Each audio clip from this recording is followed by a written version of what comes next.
Hello good evening everyone, this is Harsh Pratap Singh. आप सभी का मोस्ट वेलकम करता हूं फ्यूचर टाइम्स कोचिंग पर। कैसे हैं आप लोग?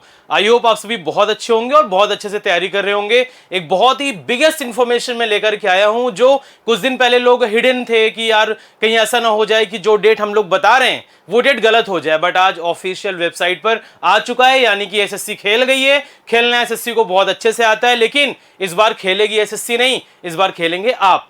जो भी बच्चा इस बार एसएससी सीजीएल की तैयारी कर रहा है, एक चीज को डैम श्योर कर ले कि अगर आप प्रीलिम्स में बैठते हैं, number of question with accuracy attempt करते हैं, तो आपका सिलेक्शन श्योर है, क्योंकि क्वालिफाइंग है और 2 से 3 महीने के बाद मेंस का एग्जामिनेशन होने वाला है। और अगर आप उसमें फोड़ देंगे तो आपके कंधों पर 3 सितारे लगेंगे और इस बार बहुत ही गजब की अपॉर्चुनिटी है। तो जो भी बच्चे हमारे साथ प्रतिज्ञा बैच में पढ़ रहे हैं, इंग्लिश स्पेशल में पढ़ रहे हैं, reasoning special, math special, science special, सभी के लिए सुनहरा मौका है। आप बिल्कुल पीछे देख रहे होंगे, ये हमारा वेबसाइट नहीं, एसएससी का वेबसाइट है। Combined graduate level examination tier 1 2022। Tier 1 का जो शेड्यूल ऑफ एग्जामिनेशन है वो 1 दिसंबर से लेकर के 13 दिसंबर। तो गौतम सर जरा फ्रंट में आइए, एक बार बताइए बच्चों को, अगर यहां से बच्चा प्रिपेयर करना शुरू करेगा तो उसकी क्या स्ट्रेटजी होनी चाहिए और कितने दिन रह गए हैं सिर्फ? सबसे पहले तो आप सभी लोगों को गुड इवनिंग मेरी तरफ से और स्वागत है आप सभी लोगों का फ्यूचर टाइम्स कोचिंग के इस ऑनलाइन प्लेटफॉर्म पे। देखिए, एक बहुत इंपॉर्टेंट मैसेज आपको देना बहुत ही इंपॉर्टेंट हो गया था। रीज़न उसका ये है कि स्टाफ सिलेक्शन कमीशन ने अपने बातों के तहत आकर और अपने बातों को पूरी तरीके से सटीक रखते हुए दिसंबर में, जो अभी तक टेंटेटिव माना जा रहा था कि दिसंबर में एग्जाम होगा, दिसंबर में एग्जाम होगा, उसको एकदम फिक्स कर दिया है। और यहाँ पर आपके प्रीलिम्स का combined graduate level examination tier 1 2022, जी हाँ, इस साल ही वैकेंसी आई और इस साल ही इसका एग्जाम प्रीलिम्स का कंडक्ट कराया जा रहा है। टीयर 1 का एग्जाम 1/12/2022 से 13/12/2022 तक में कंडक्ट करा दिया जाएगा।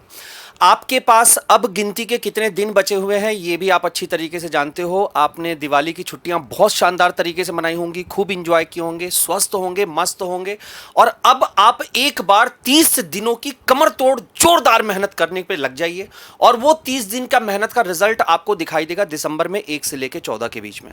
क्योंकि टीयर 1 जो है वो आपका क्वालिफाइंग है। मैं फिर एक बार आपको बता देता हूं कि इसके बेस पर आपका आगे कुछ नहीं बढ़ना है, इसे क्वालिफाई करना है। तो क्या सिलेबस है आपका टीयर 1 में, क्या रीजनिंग में है, क्या मैथ्स में है, क्या इंग्लिश में है, क्या जीके जीएस में पूछा जाएगा और कितने सेगमेंट को कवर करके आपको पढ़ना है। जरूरत से ज्यादा तो पढ़ाई नहीं कर रहे हो, सही जगह पर फोकस्ड होकर प्रैक्टिस कर रहे हो। किस क्वेश्चन पर कितना टाइम लगना चाहिए, मैथ्स और रीजनिंग में स्पेशली याद रखिएगा, मैथ्स और रीजनिंग में आपको टाइम मेंटेन करना बहुत मैंडेटरी है बच्चे।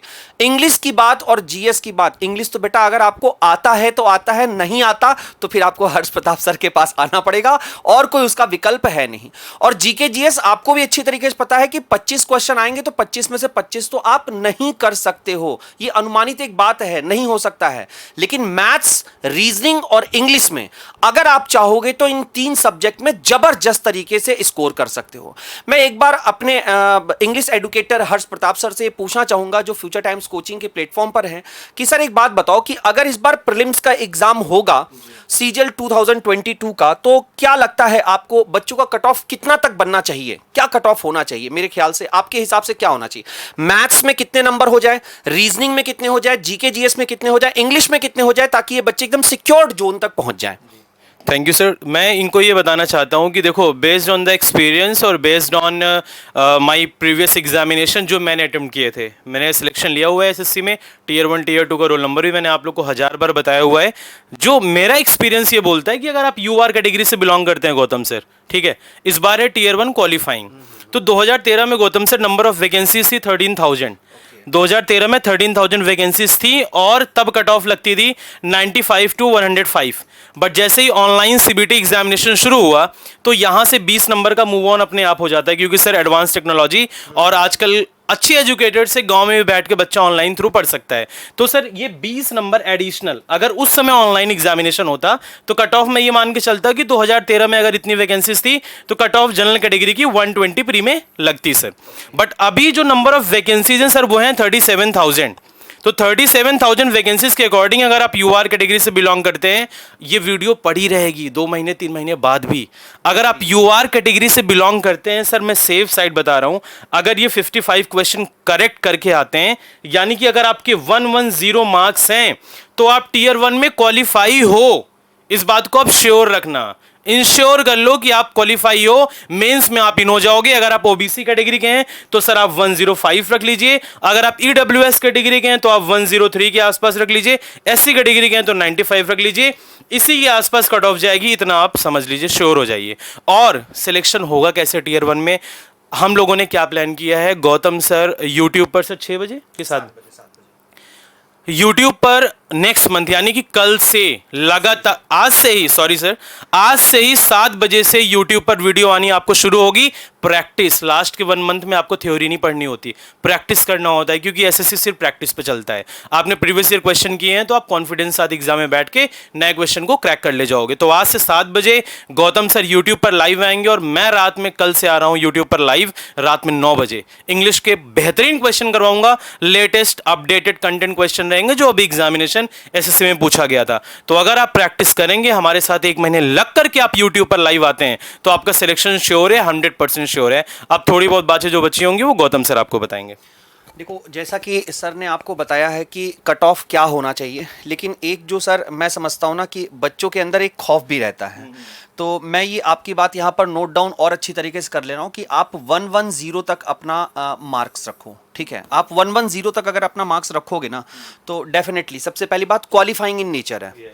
तो जो चीज़ें क्वालिफाइंग इन नेचर होती हैं और नंबर ऑफ वैकेंसी बहुत ज़्यादा ह्यूज है, तो जब बहुत ज़्यादा नंबर ऑफ वैकेंसीज हैं और क्वालिफाइंग इन नेचर है एग्जाम, तो जाहिर सी बात है उसमें ना तो उसमें डिफिकल्ट लेवल डाला जाएगा क्वेश्चन का, मेरे हिसाब से जो मैं अपने टारगेट से बात कर रहा हूँ, अपने सब्जेक्ट एक्सपर्ट की बात कर रहा हूँ, तो ना ही बहुत ज़्यादा डिफिकल्ट लेवल क्वेश्चन डाला जाएगा, ना ही लेंदी डाला जाएगा, क्योंकि बच्चों को क्वालिफाइंग कराना है। सरकार का भी उद्देश्य होता है कि मैक्सिमम से मैक्सिमम बच्चों को हम खींच सकें, ठीक है, ताकि उनको हम मेंस में बैठाएं।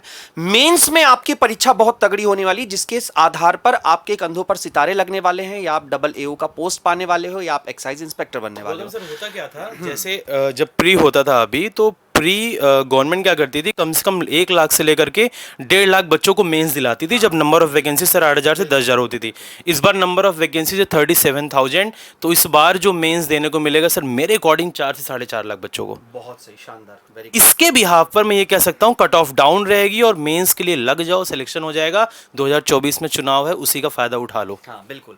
और देखिए, थोड़ी सी स्ट्रैटेजी अपनी रखिएगा। आपको इन 3 सब्जेक्ट में, फर्स्ट, सेकंड और थर्ड, मैं इसको अवॉइड नहीं कर रहा हूं, इन 3 सब्जेक्ट में से सबसे ज्यादा स्कोरिंग बच्चे आपका ये 2 सब्जेक्ट हैं, ठीक है। यहां पर आप स्कोर भी कर सकते हो ज्यादा से ज्यादा, ठीक है। और अगर आपकी एक्यूरेसी अच्छी रही तो ये बात आप मान के चलिएगा कि यहां से आपके नंबर ऑफ क्वेश्चंस ज्यादा बन सकते हैं, ठीक है। सेक्शन में बच्चों को पता रहता है कि मेरा सही है गलत है। हाँ एग्जैक्टली। मार्किंग मत करना। अगर तुम मैथ और रीजनिंग में 25-25 भी ठोक के आते हो ना, तुम्हें पता है मेरे 50 में 50 श्योर है।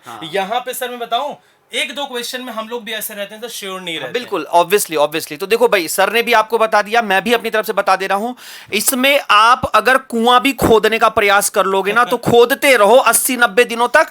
30 दिन बचे हुए हैं, उंगलियों पर आप डॉट देख लो अब आपके सामने। 1 नवंबर से 30 नवंबर तक, बस बेटा 1 से 14 दिसंबर तक में तो आपका पेपर कंडक्ट होना है, ठीक है। तो अब इसमें कुआं खोदने की तरफ मत पढ़ो, कुछ नया पढ़ने की तरफ मत पढ़ो। जो मेरी राय, मेरा एडवाइस होगा कि एक एस्पिरेंट सही दिशा में चले, बेटा कम से कम 2 से 3 सेट एवरी डे, 2 से 3 सेट एवरी डे लगाइए उन चुनिंदा चैप्टरों से। जैसे मैं अगर मान लो रीजनिंग की बात करूं, अब हमारे मैथ्स के सर यहां पर होते तो वो अपनी एक्सपर्टाइज बताते, इंग्लिश वाले सर अभी आपको बताएंगे। अगर मैं रीजनिंग की बात करूं तो यहां से कुछ चैप्टर ऐसे हैं ना जिन चैप्टरों का आपको क्रक्स रिवीजन रोज करते रहना। जैसे कैलेंडर, इसमें आपको बहुत चीजें याद रखनी पड़ती हैं, इसलिए इसका रिवीजन करिए। इसके क्वेश्चन को तो लगाइए लेकिन रिवीजन करिए, क्या क्या चीजें याद रखनी है। क्लॉक है भाई साहब, आएगा कि नहीं आएगा ये तो सिलेबस में कहीं भी नहीं लिखा है कि कैलेंडर और क्लॉक से क्वेश्चन पूछे जाएंगे, लेकिन आपको भी अच्छी तरीके से पता है, बनता तो स्टाफ सिलेक्शन कमीशन के प्रीलिम्स के एग्जाम में ही है, ठीक है। तो इस बात को याद रखिएगा, ठीक है। और बाकी कट ऑफ बहुत ज्यादा नहीं जानी है, लेकिन फिर भी मैं अपनी तरफ से थोड़ा सा डरा हूं, भयभीत हूं, तो मैं आपसे यही कहूंगा कि आप 130 तक ले जाकर सिक्योर जोन में आ सकते हो। इससे ज्यादा मेरे ख्याल से नहीं बनेगा, क्योंकि क्वालिफाइंग इन नेचर है, मेंस में भी बच्चों को बुलाना है। और जब सभी बच्चों को ये प्रीलिम्स में 160 कट ऑफ पे ले आकर तोड़ देंगे, जैसे बहुत लोगों ने किया है कि 160 तक रहोगे तो सेफ जोन में रहोगे। यार 160 पे तो सिलेक्शन होता था, आपको भी अच्छी तरीके से याद है कि पहले 160 142 नंबर सीपीयू एसआई का गया है मेरिट मेरे भाई साहब। तो उस समय क्या होता ना, प्रीलिम्स की अहमियत रहती थी। ये सिर्फ क्वालिफाइंग इन नेचर है बच्चे, तो अच्छी तरीके से तैयार करके जाना, मेरी पूरी शुभकामनाएं हैं। और रोज शाम को 7 बजे मिलिए, 1 घंटे हम लोग रोज प्रयास करेंगे और 30 दिन तक लगातार नॉन स्टॉप हम लोग क्या करेंगे, क्वेश्चंस लगाएंगे। उसके बाद 1 से 13 दिसंबर जितने भी पेपर होंगे उन सबका रिव्यू कराएंगे। तो सर भी एक बार इंग्लिश में मैं चाहूंगा कि आपको थोड़ा सा कुछ बताते जाएं कि क्या क्या चीजें आपको करके जाना है। शाम 7 बजे आना भूलिएगा मत, एवरीडे। भाई देखो, मैं बस इतना कहना चाहूँगा लास्ट में, क्योंकि इन्फॉर्मेशन आपको हम लोगों ने मैक्स टू मैक्स दे दी है। बस आपको इतना करना है, 7 बजे यूट्यूब पर लाइव आना है रीजनिंग के लिए, प्रैक्टिस के लिए, और रात में 9 बजे इंग्लिश के लिए। और जो भी अदर टीचर्स का यूट्यूब होगा वो इवेंट लगेगा, टाइमिंग वो आपको बता देंगे। तो ज़बरदस्त तरीके से हम लोग आपको प्रिपरेशन करवाएंगे और आपको ज़बरदस्त तरीके से प्रिपरेशन करना है, सो दैट कि 37,000 वैकेंसीज में आपकी एक सीट फिक्स हो। तो thank you so much everyone. Session पसंद आया तो लाइक करना और शेयर करना, सभी एजुकेशनल ग्रुप्स में फैला देना। So bye bye, take care, love you all.